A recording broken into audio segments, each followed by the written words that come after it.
because I was just about ready to leave Slim. You didn't think you're doing good enough? Well, everyone was telling me I wasn't. Oh, wow. So Tommy changed me around, and so I started thinking, well, I'll just play like I play and I'll try and be better every day.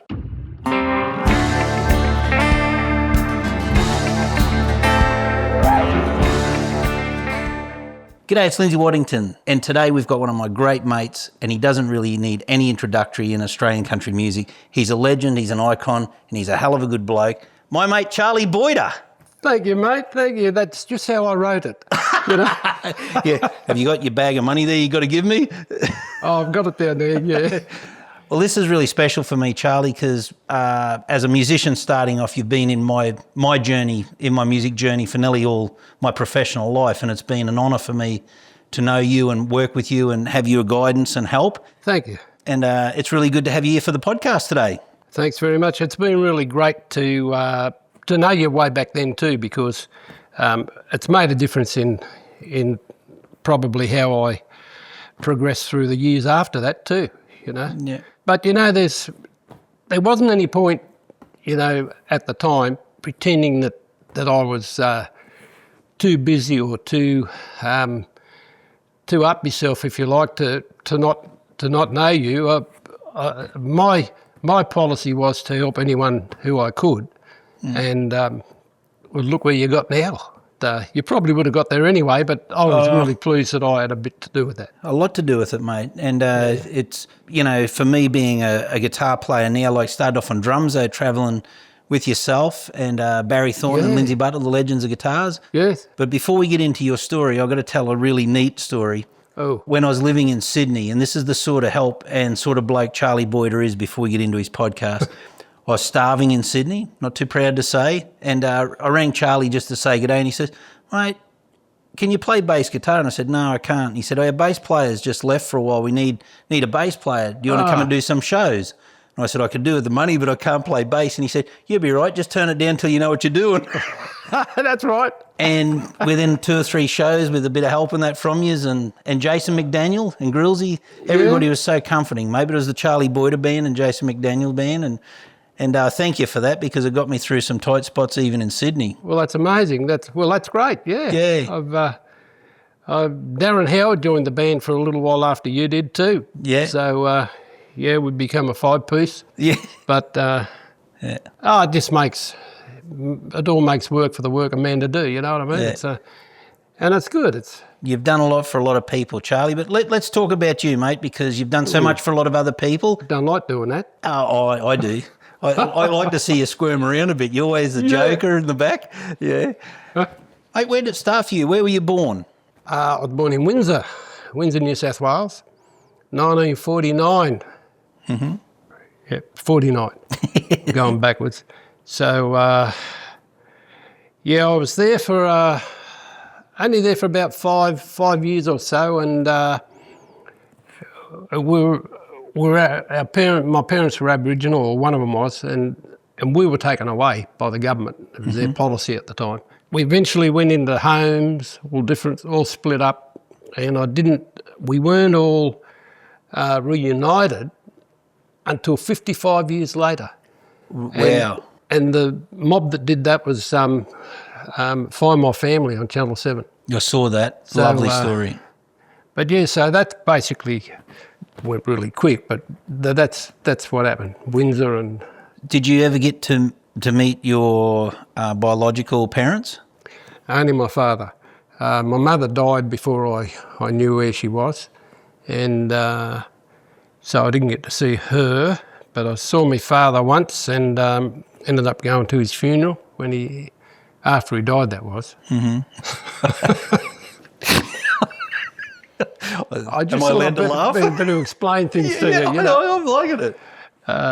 So yeah, I met him once or twice, and he didn't want much to do with any of us, so that was okay. You know. Is it true? I think I've heard you telling a couple of people and myself, but is it true that your mother passed away in the hospital not for like 5 or 10 minutes from where you lived nearly all your life? Oh, 2 minutes. 2 minutes. I was living in the house in Auburn, right same street that goes next to Auburn District Hospital, and she died in that hospital in somewhere in the 80s. And it was. I didn't find out until 3 or 4 months later.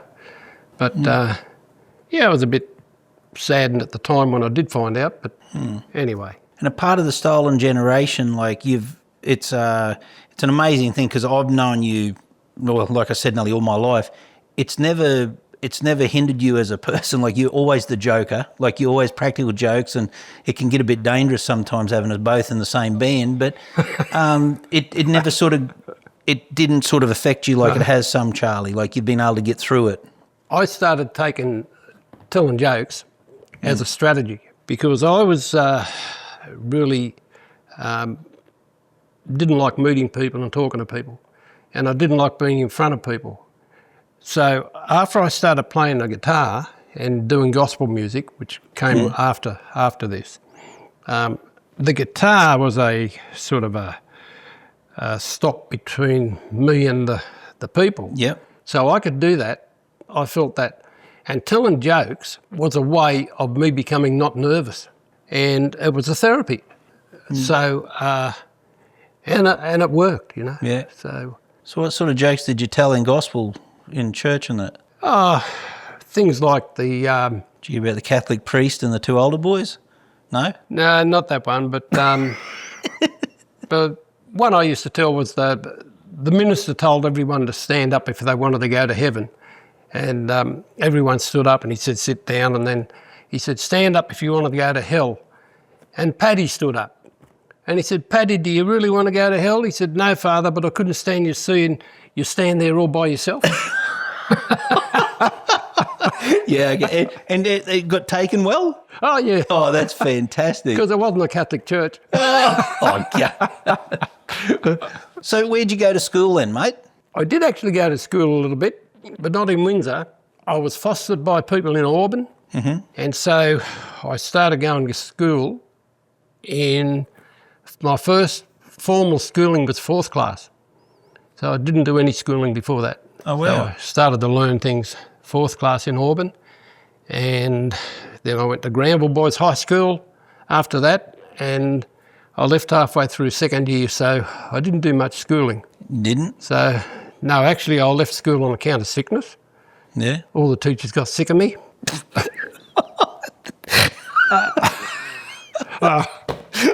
I had to say that. Oh, I love it. I haven't heard that one before. Oh, jeez. And so moving on from there, like you were in a great little trio, wasn't it? Like acoustic, like a bluegrass sort of gospel band? Yeah. And you did really well. Great outfit it was. Well, Bruce O'Hara was one of the fellas doing gospel music around Sydney at the time that I was. So he was doing solo things and I was doing solo, and I was with a fellow called Rick Anderson sometimes. And Bruce and I somehow got together and we started writing songs, and we eventually formed a group with a fiddle player called Susie Chapman who did get some violin lessons off Colleen Tremworth because they were good friends with us too. What a great player. And the banjo player, the late Alan James, he was a bass player as well. He got banjo lessons off Paul Tremworth.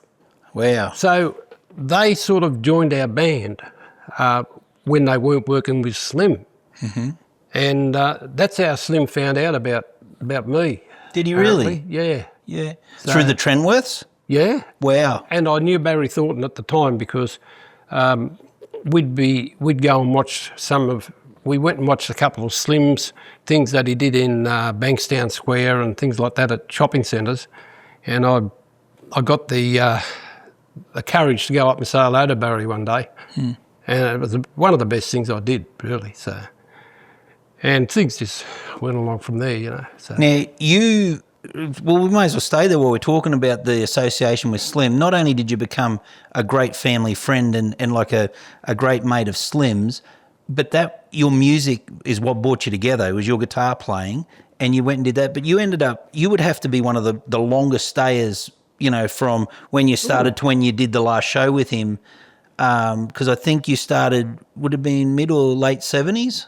Correct. 1975. And did you say 2001? 2001 was it you finished? Or did you last show? According to Joy McKean, yeah. That'd be right. It's in the museum up in Kempsey.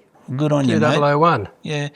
But at first I was just asked to go into the studio for an album, and which was the On the Move album. And one of his classic albums that sort of really took a different direction to what he'd been doing before that, you know. And it's one of the albums that I think, if you put his time of his recordings in segments, I think one lot of music goes up to Lights on the Hill, which was an incredible album. And then from there to On the Move, that was another segment, and then after that it just went on and on and on. It's like steps and steps, yeah. Yeah, so What would be one of your most known for or famous licks you've played on Slim's albums? ooh, probably Leave Him in the Longyard, I reckon. Yeah. Or Duncan. They're the two that most people Associate you with? and also Ray Hadley played Country Revival every day for 6 or 8 months, so that got people to know, play Charley. That's what. What was the other saying? We used a bit of it. We were very lucky that Slim and Joy let us use that snippet on one of your albums you did here with me, Axe Mark on the Gidgee. Oh, yeah, that's right. How do you used to start that? Is Charley playing Axe Mark on the Gidgee in the D of key? They've got to be great things you look back on now when so many people, just idolise Slim and his music. And do you pinch yourself that you're in amongst all of it? You'd have to. Oh, it's amazing, really. Yeah. When I look back, something like my life shouldn't have really happened to a person like me if you look back how I was in Windsor. I can't believe it actually transpired like that. It's really just unbelievable, really. Yeah, wow. Now, you're pretty amazing too with what you did, Charley. You had a successful music career at the highest level working with Slim and everybody's favourite, Col Hardy. You've done a lot of shows with Col. Oh, yeah. What an entertainer. And many others, but... Still work with Uncle Col even now. He's a great man. He's awesome, yeah. And a great talent. He's just a great bloke. Can't say enough about him. But you also held down a professional job too around all this. One of the big benefits that I had of being adopted and going to a foster family, first of all, I've got to say, if I wasn't taken away, I probably would have died. I wouldn't have lived past 6 or 7 because I had double pneumonia. And I found that out from all my files that I got from the government. And I was in hospital for about 6 or 7 months after they took me away.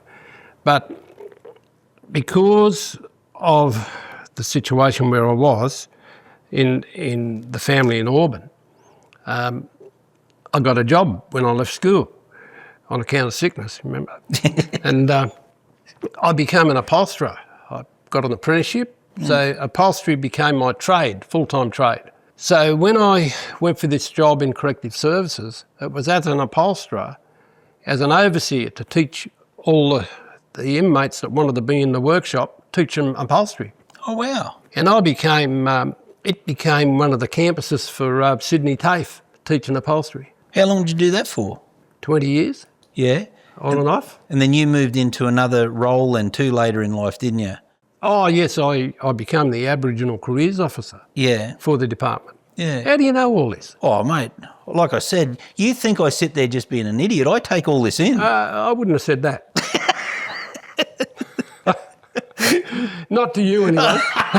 Yeah, that's more like it. Yeah. And don't ask Dean what I said about that. Oh, he's already told me. That's where I got all this information from.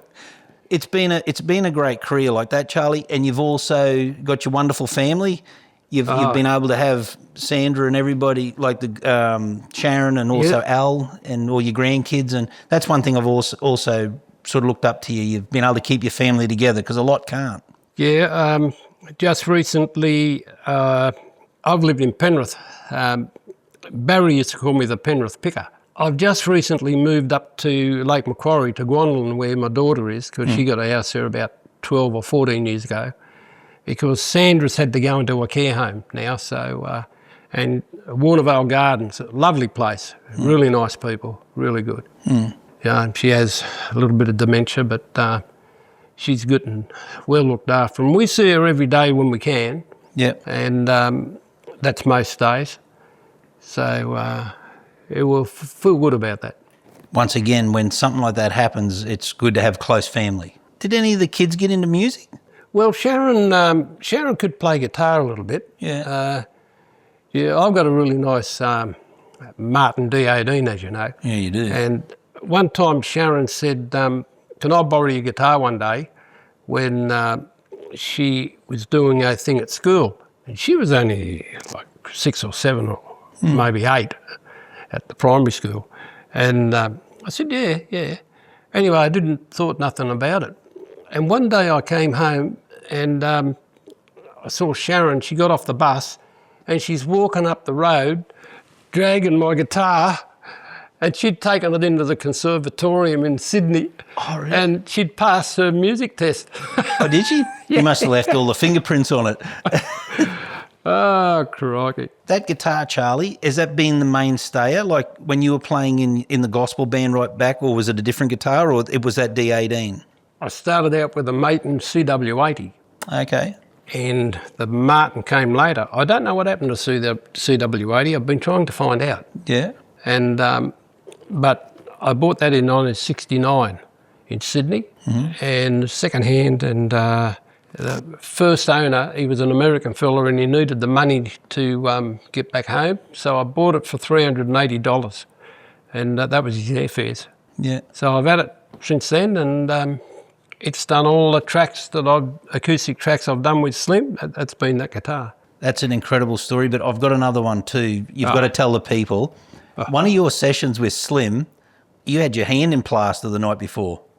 Oh, yeah. You got to tell them this. This is incredible. Yeah, look, I was playing soccer. Yep. I was playing soccer in a team, and one Saturday I broke my arm. And so I went to the hospital and got it all done. Slim called me on the Sunday saying, I've got this fantastic song from Kelly Dixon, and he's a good mate too, wrote a lot of songs for Slim. Yeah. And the song was Leave Him in the Longyard. I didn't know what to tell him. I couldn't tell him I couldn't do it. So I got Sharon to saw me plaster off with a big saw, and she's cutting into my hand, and I put it on the back step, and she's sort of going like this. And then she did the other side, and I put it back on and wound tape around it like that, so it looked like it was real. Yeah. And I told Sandra, I said, I've got to go into the studio today. And she said, why you can't play guitar? I said, I got to sing harmonies. So, so I got to go in, and we did Longyard with a broken arm. Ooh, that would have hurt. It did. So. Did you go and get it replastered after that? Or No. Just let it naturally heal?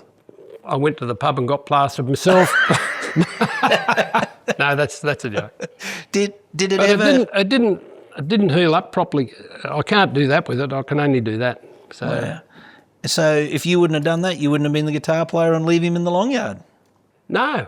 Wow. I think you did the right thing. Yeah. Barry always said that was one of my best tracks. Oh, one of Slim's obviously too. I reckon it's Slim's best track. Yeah. If you listen to his voice. His performance, yeah. It was incredible. Really good. He had a lot of good tracks, but that one stands out. And we're talking about Slim a lot because he was a lot of your life, musical life. Yeah. And there was really no bigger gig in Australia. It's an amazing gig to do that, Charlie. It absolutely is. I know one thing for a fact. Yeah. The first album that I went on the move, was his number 39. I wasn't on number 40, then 50, 60, 70, 80, 90, going further up. Might be more. Oh, I couldn't tell you. Yeah. But it's a fair amount. Yeah. You know, by the time you add in all the ones that they made compilation albums of and things like that. The mind boggles when I think of it, but I don't think of it much. Did you enjoy did you enjoy the touring, or you loved the studio more with Slim, or did you like the touring part of it? I like the studio better because over time I got to put a lot of input in. Yep. And I got to arrange some of the songs and suggest to Slim what songs he should leave out and not. And that's great. and it was quite good to be listened to. You know. So by the time we got recorded and got back on the road and we were doing the songs, all we had to do then was copy what we did. Yeah. But the being in there, well, Rod Coe was the one that mixed them all and stuff. But they used to listen to me a bit when it came to what to have on them, and like Dobro here or Dobro there, or Laurie's famous Dobro lick on Where Country Is. Oh yeah. Did somebody just walk past and say, "Why don't you just try this?" Oh, yeah, sounds good. Yes. Yeah. Yeah. That's probably one of the most famous Dobro licks in Australia, like in Australian music. Could be. It's such a popular song. Yeah. I think it's the Oh, first. it's a great song. Oh, Yeah. fantastic song. Fantastic. Yeah. Very. And so then you've done albums for yourself, Charley. You've got solo albums out yourself. People can look up and buy. You've still got them for sale. I've done. I did 2 albums before I met up with you and recorded here. Yep. And so I did 2 here, and we've done a solo. We've done a duet one. Yep. So there's 5. I did a couple of with Bruce with the gospel band. We did 2 albums as well. Yep. Yeah. So they were pretty good. Did you enjoy that, or you? Yeah. Yeah, you did. Yeah, that was good. Yeah. Yeah. What's your probably your favourite? That was my apprenticeship. The gospel band Oh yeah. was my apprenticeship. We'll when see I was great really melodies. learning, Yeah. You know? And that probably would have where you got the rolling, because you sort of got this really great rolling rhythm with your lead part. And it's not fingerstyle like Tommy Emmanuel and that, but it's sort of close. Like is it more bluegrassy or? It started to be bluegrass.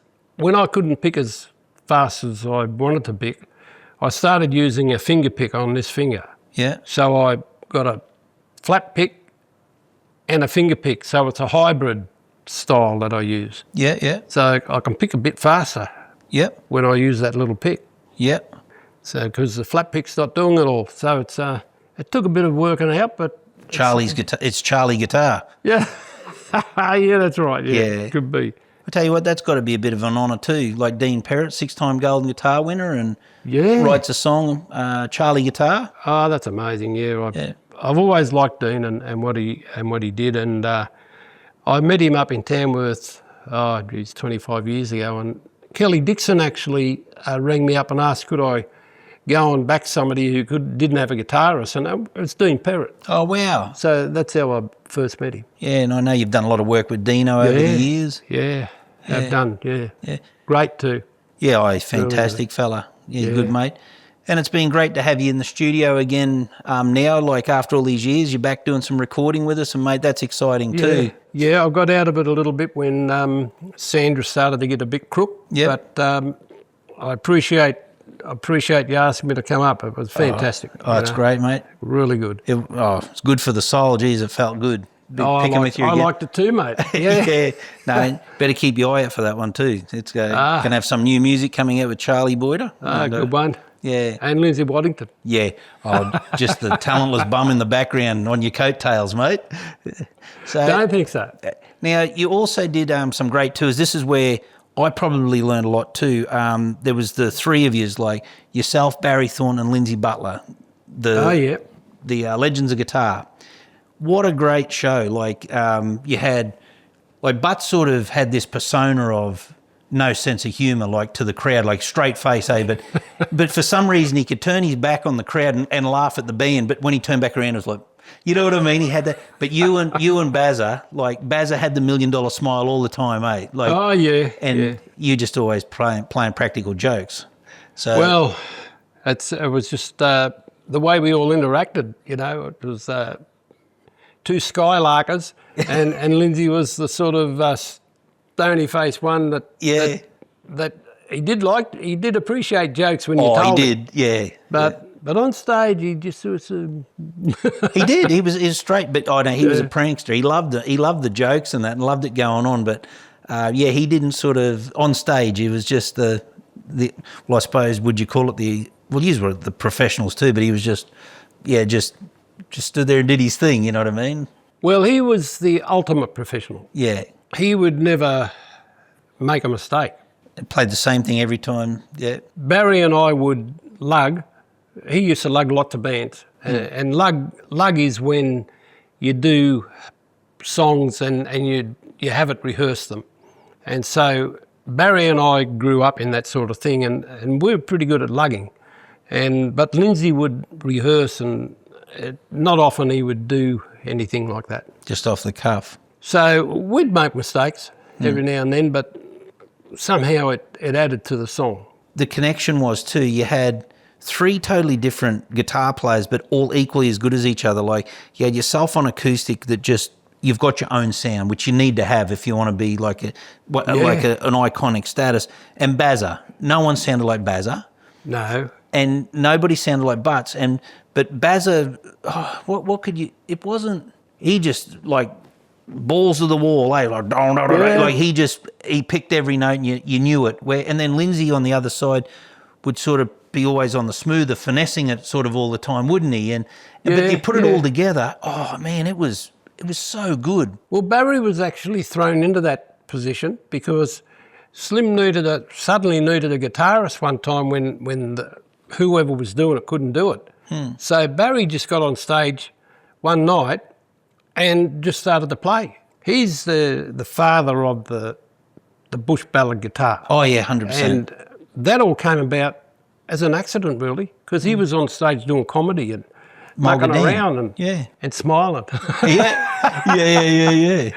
Oh, crikey. Yeah. And Barry probably did the first 20 years with Slim, and Lindsay Butler came after Barry, and somewhere in between him, and then I took over, and then after that, Ian Simpson get in, and Jeff Mercer, and a few other, Mick Reed was some of the lead guitarists too.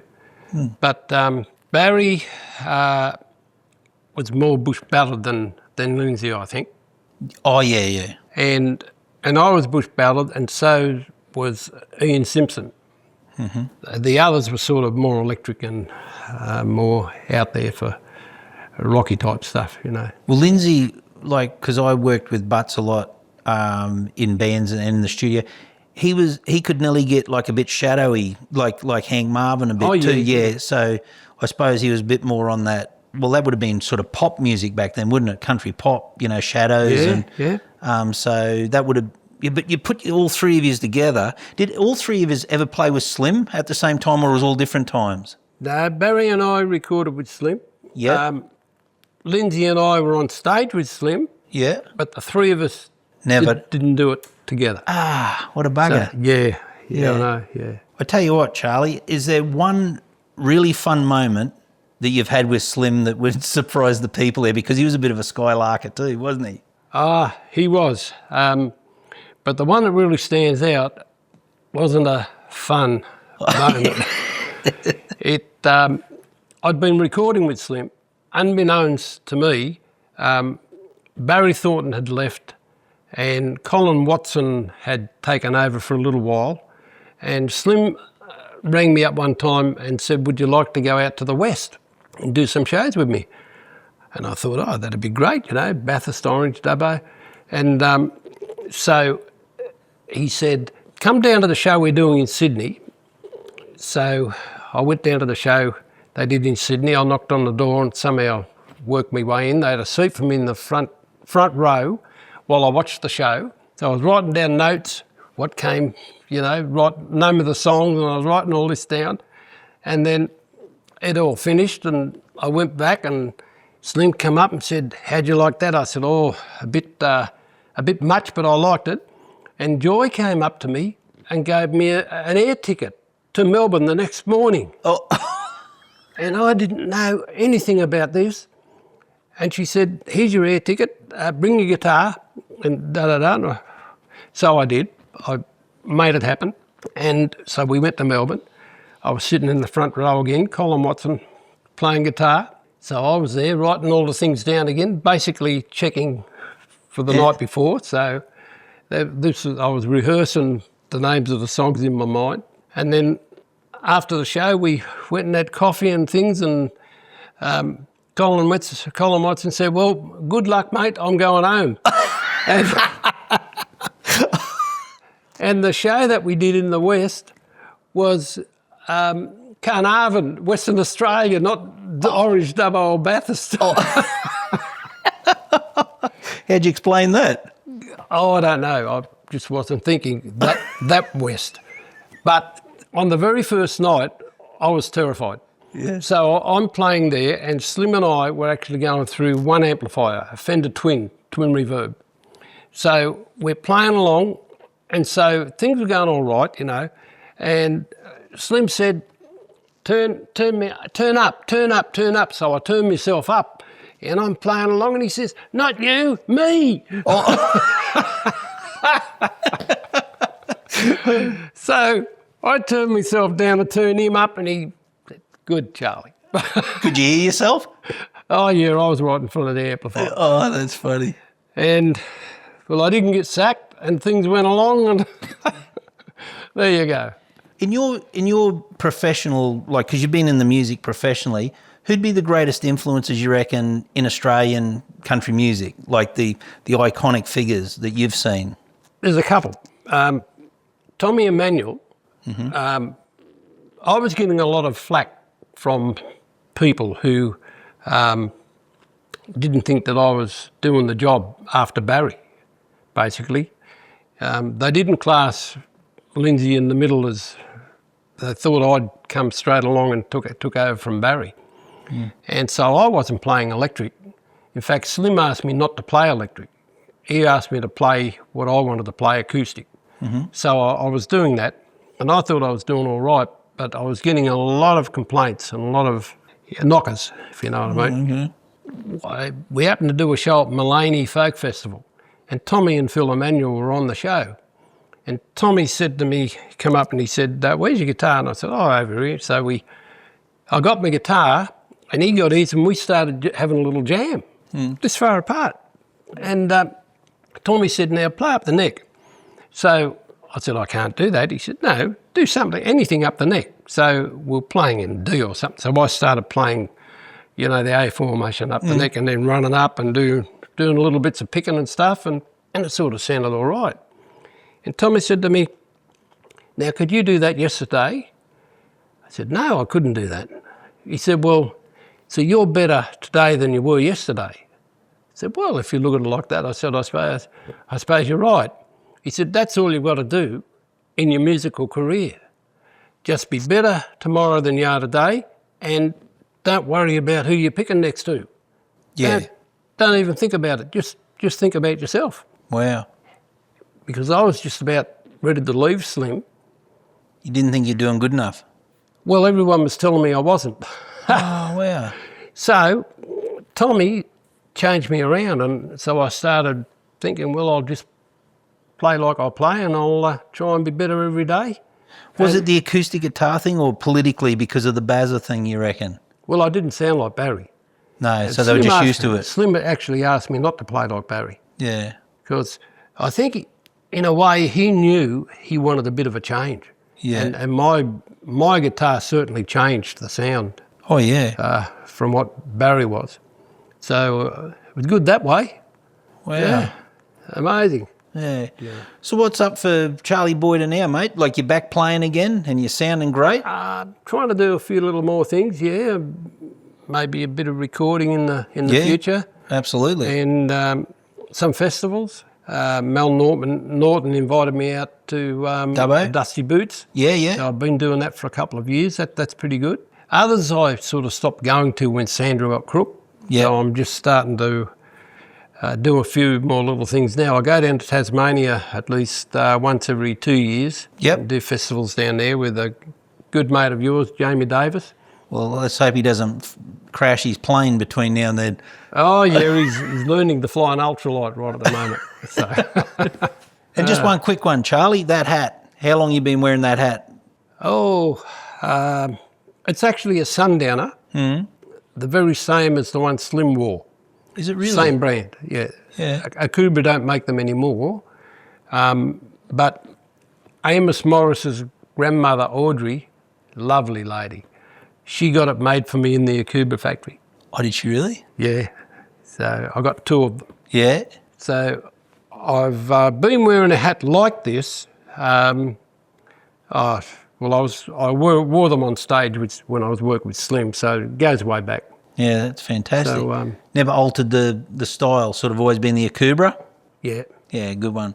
That's excellent. Well, mate, it's been a real pleasure talking to you. Yeah. I tell you what, you've got to keep your eye out. Charley is one of our iconic pickers, and really proud to have him as a mate and have him in my corner, I can tell you. He's helped me out so much in my musical journey, and I hope there's many more years to come, mate. Thanks, Charley Boyter. Thank you very much, mate. Thank you. Thank you.